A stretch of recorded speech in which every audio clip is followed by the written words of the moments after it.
Dumper બંધ હાલતમાં પડેલું હતું।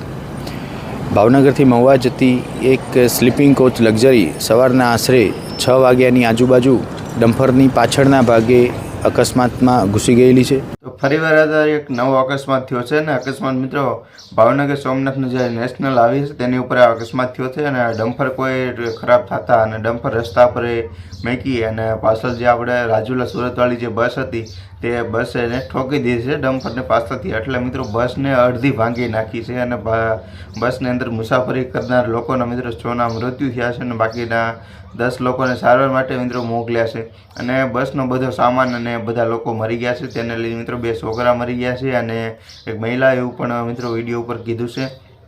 તો સોશિયલ મીડિયામાં બધા વિડીયો વાયરલ થયા। તમને એક સાહેબની મિત્રો મુલાકાત લીધી ઘટના સ્થળે અને સાહેબ ગયા છે તેની તમને પૂરેપૂરી આખી જાણકારી આપશે સાહેબ બધી। તો આખા વિડીયો ઉપર તમે બન્યા રહેજો, તમને બધી જાણકારી આપીશ હું અને આવા ઘણા બધા લેટેસ્ટ વિડીયો અથવા કોઈ પણ વિડીયો આવશે આવા દુર્ઘટનાના તે પણ વિડીયો તમને બધા તમારી સાથે લઈને આવીશ મિત્રો।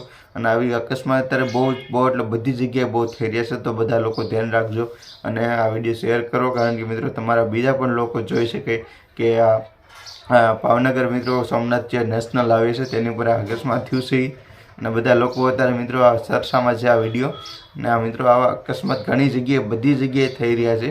અમારે અમરેલી જિલ્લામાં પણ ગામડા બાવરા તાલુકાના ગામડામાં પણ આવો અકસ્માત એક થયો હતો, તેને પણ પાછળથી મારતા અને માથે ઘસેડતા એનો અકસ્માત થઈ ગયું છે। જેમ કે આ બસ પણ પાછળથી અડી ગઈ ને બસની અંદર જેટલા લોકો હતા એટલે કે 4 લોકોના મૃત્યુ થઈ ગયા, એ બધાની ઈજા પહોંચી એવી રીતનું જેને પણ થયું છે। તો મિત્રો એ દુર્ઘટના બહુ બને છે, તો બધા લોકો સાવધાની રાખજો તો વધારે સારું, ધીરજપૂર્વક નિરાતે કામ કરો તો વધારે સારું કારણ કે અત્યારે મિત્રો દુર્ઘટના બનતા વાર નથી લાગતી, પછી બધા પાછળના લોકોને પણ બહુ પસ્તાવા થાય છે। તો વિડીયો શેર કરો અને જે સાહેબ છે તો એનો વિડીયો આખો વાયરલ થયો છે, તમને તે આખો વિડીયો બતાવું। તો એની પહેલાં જે લોકો મરી ગયા તેના દિવ્ય આત્માને શાંતિ મળે તો એટલા માટે બધા લોકો ઓમ શાંતિ લખો મિત્રો। વિડીયો જેટલા પણ જોવો છો તે બધા મિત્રો જેટલા પણ લોકો તમે વિડીયો જોવો છો બધા ચેનલને સબસ્ક્રાઈબ કરો કારણ કે તમારા નવા નોટિફિકેશનના વિડીયો તમને જોવા મળે છે અને કમેન્ટ બોક્સની અંદર ઓમ શાંતિ લખો, વિડીયો શેર કરો અને ચાલો આખો વિડીયોની ક્લિપ જોઈ લો હવે તમે પણ। ડમ્પર બંધ હાલતમાં પડેલું હતું। ભાવનગરથી મહુવા જતી એક સ્લીપિંગ કોચ લક્ઝરી સવારના આશરે 6 વાગ્યાની આજુબાજુ ડમ્પરની પાછળના ભાગે અકસ્માતમાં ઘૂસી ગયેલી છે। આ અકસ્માતમાં કુલ 6 વ્યક્તિઓના મોત નિપજેલ છે। 10 જેટલા વ્યક્તિઓને સારવાર માટે હોસ્પિટલ લઈ જવામાં આવેલા છે।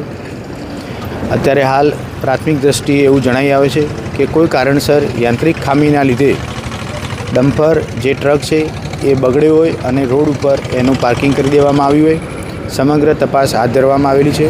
અત્યારે હાલ તળાજા CHC અને ભાવનગર સિટી હોસ્પિટલ ખાતે ઈજાગ્રસ્તોની સારવાર ચાલુ છે। ડમ્પરમાં શું ભર્યું છે? ડમ્પરમાં માટી ભરેલી જણાઈ આવે છે। એ ક્યાં જઈ રહ્યું હતું જાણવા? એ હાલ પ્રાથમિક માહિતી મળી નથી કારણ કે ડ્રાઈવર ભાગી ગયેલ છે સ્થળ છોડીને અને ભાવનગરથી મહુવા તરફના રોડ ઉપર જતું ડમ્પર બગડીને રસ્તામાં ઊભેલું છે।